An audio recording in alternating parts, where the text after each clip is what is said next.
ഇന്നത്തെ അറിയിപ്പുകൾ. Driving licence പരീക്ഷാ പരിഷ്കരണം ഹൈക്കോടതി റദ്ദാക്കി. ഡ്രൈവിംഗ് സ്കൂൾ ഉടമകൾ നൽകിയ ഹർജികളിലാണ് ഹൈക്കോടതിയുടെ നിർണായക നടപടി.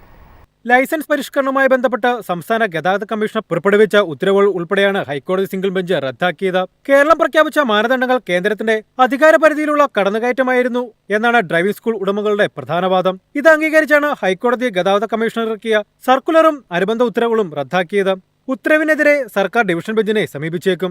ലൈസൻസ് പരീക്ഷകൾ പ്രതിദിനം 30 എണ്ണമാക്കി, പരീക്ഷയ്ക്ക് പകരം പുതിയ ട്രാക്കുണ്ടാക്കി, പുതിയ രീതി എന്നിവയുൾപ്പെടെ ആയിരുന്നു കേരളം പ്രഖ്യാപിച്ച പുതിയ നിർദ്ദേശങ്ങൾ. ടെസ്റ്റുകൾക്കായി 15 വർഷം കഴിഞ്ഞ വാഹനങ്ങൾ ഉപയോഗിക്കരുത്. ഇരുചക്ര വാഹനങ്ങളുടെ ലൈസൻസ് പരീക്ഷയ്ക്ക് കാലിൽ ഗിയറുള്ള വാഹനം, കാർ ലൈസൻസിന് ഓട്ടോമാറ്റിക് വാഹനവും ഇലക്ട്രിക് കാറും പറ്റില്ലെന്നുൾപ്പെടെയായിരുന്നു നിർദ്ദേശങ്ങൾ. News desk MyFin TV. സംസ്ഥാന ന്യൂനപക്ഷ കമ്മീഷൻ സിറ്റിംഗ് ജൂലൈ 19 രാവിലെ 11 മണിക്ക് തിരുവനന്തപുരത്തെ കമ്മീഷൻ ഓഫീസിലെ കോർട്ട് ഹാളിൽ നടക്കും. കമ്മീഷൻ ചെയർമാൻ എ റഷീദ് ഹർജികൾ പരിഗണിക്കും. സിറ്റിംഗിൽ നിലവിലുള്ള പരാതികൾ പരിഗണിക്കപ്പെടുന്നതോടൊപ്പം പുതിയ പരാതികൾ സ്വീകരിക്കുകയും ചെയ്യും. നാട്ടിൽ തിരിച്ചെത്തിയ പ്രവാസികൾക്കായി സംസ്ഥാന സർക്കാർ നോർക്ക റൂട്ട്സ് വഴി നടപ്പിലാക്കി വരുന്ന സാന്ത്വന ധനസഹായ പദ്ധതിയുടെ അദാലത്ത് ജൂലൈ 26 എറണാകുളത്ത് വെച്ച് നടത്തപ്പെടും. MG റോഡിൽ പ്രവർത്തിക്കുന്ന നോർക്ക റൂട്ട്സ് സർട്ടിഫിക്കറ്റ്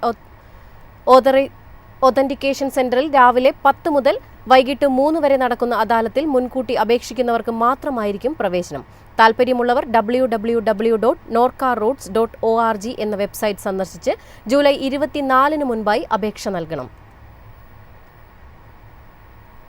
സംസ്ഥാനത്തെ തെരുവുനായ പ്രശ്നത്തിൽ നിർണായക ഇടപെടലുമായി സർക്കാർ. രോഗബാധിതരായ തെരുവുനായ്ക്കളെ ദയാവധം നടത്താൻ അനുമതി നൽകാൻ തീരുമാനമായി. സംസ്ഥാനത്ത് തെരുവുനായ ആക്രമണങ്ങൾ രൂക്ഷമായ സാഹചര്യത്തിലാണ് തദ്ദേശ സ്വയംഭരണ വകുപ്പ് മന്ത്രിയുടെ അധ്യക്ഷതയിൽ അവലോകന യോഗം ചേർന്നത്. വെറ്റിനറി വിദഗ്ധന്റെ സാക്ഷ്യപത്രത്തോടെ നായ്ക്കളെ ദയാവധത്തിന് വിധേയമാക്കാം. ഇക്കാര്യത്തിൽ തദ്ദേശ സ്വയംഭരണ സ്ഥാപനങ്ങൾക്ക് അനുമതി നൽകാനും യോഗം തീരുമാനിച്ചു. കേന്ദ്ര ചട്ടങ്ങൾ പാലിച്ചാകും ദയാവധം നടത്തുകയെന്നും മന്ത്രിമാരായ MB രാജേഷും J ചിഞ്ചുറാണിയും വാർത്താസമ്മേളനത്തിൽ അറിയിച്ചു.